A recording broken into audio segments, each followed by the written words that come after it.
بسم اللہ الرحمن الرحیم۔ فرعون کی ہلاکت کے بعد بنی اسرائیل اس کے پنجے سے آزاد ہو کر سب ایمان لائے، اور حضرت موسیٰ علیہ السلام کو خداوند کریم کا یہ حکم ہوا، 40 راتوں کا کوہ طور پر اعتکاف کرو، اس کے بعد تمہیں کتاب توریت دی جائے گی۔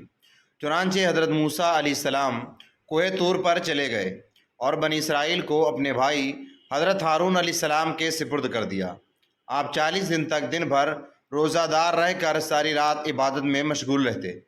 بنی اسرائیل میں ایک حرامی شخص تھا جس کا نام سامری تھا، جو طبعی طور پر نہایت گمراہ کرنے والا تھا۔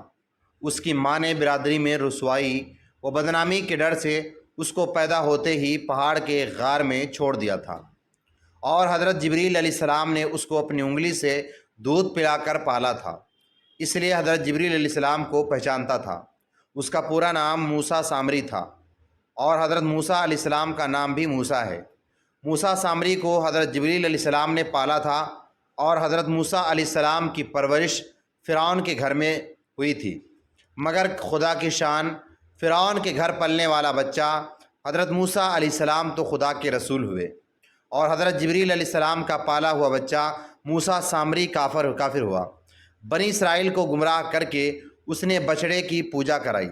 اس بارے میں کسی اللہ والے نے کیا خوب بات کہی ہے، یعنی جب کوئی آدمی ازل حصے ہی نیک بخت نہیں ہوتا تو وہ بھی نامراد ہوتا ہے، اور اس کی پرورش کرنے والا بھی ناکام اور نامراد ہوتا ہے۔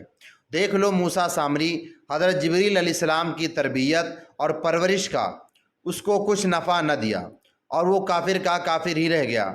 اور حضرت موسیٰ علیہ السلام کیونکہ ازلی سعید اور نیک بخت تھے، اس لیے فرعون جیسے کافر کی پرورش سے بھی ان کو نقصان نہیں پہنچا۔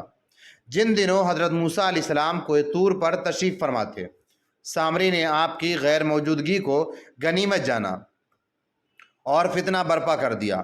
اس نے بنی اسرائیل کے لوگوں سے سونے چاندی کے زیورات مانگ کر پگھلایا، اور اس سے ایک بچھڑا بنایا، اور حضرت جبریل علیہ السلام کے گھوڑے کے قدم کی مٹی اس کے پاس موجود تھی۔ اس نے مٹی بچڑے کے منہ میں ڈال دی تو بچڑا بولنے لگا۔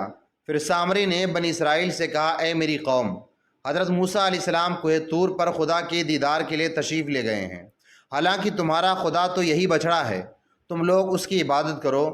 سامری، جس کی تقریر سے بنی اسرائیل گمراہ ہو گئے اور 12,000 آدمیوں کے سوا ساری قوم کے سامنے چاندی سونے کے بچڑے کو بولتا دیکھ کر اس کو خدا مان لیا، اور اس کے آگے سرو سجود ہو کر اس بچڑے کو پوجنے لگے۔ اور موسیٰ علیہ السلام کے بعد ان کی قوم نے اپنے زیوروں سے ایک بچڑا بنا لیا جو بے جان دھڑکا تھا اور گائے کی طرح بولتا تھا۔ جب 40 دنوں کے بعد حضرت موسیٰ علیہ السلام خدا سے ہم کلام ہو کر توریت شریف ساتھ لے کر بستی میں تشریف لائے اور قوم کو بچڑا پوجتے ہوئے دیکھا تو آپ پر بے حد غضب اور جلال طاری ہو گیا۔ آپ نے جوش غضب میں توریت شریف کو زمین پر ڈال دیا، اور حضرت ہارون علیہ السلام کی داڑھی اور سر کے بال پکڑ کر گھسیٹنا اور مارنا شروع کر دیا، اور فرمانے لگے، تم نے ان لوگوں کو اس کام سے کیوں نہیں روکا؟ حضرت ہارون علیہ السلام معافی مانگنے لگے، جیسا کہ قرآن مجید میں ہے۔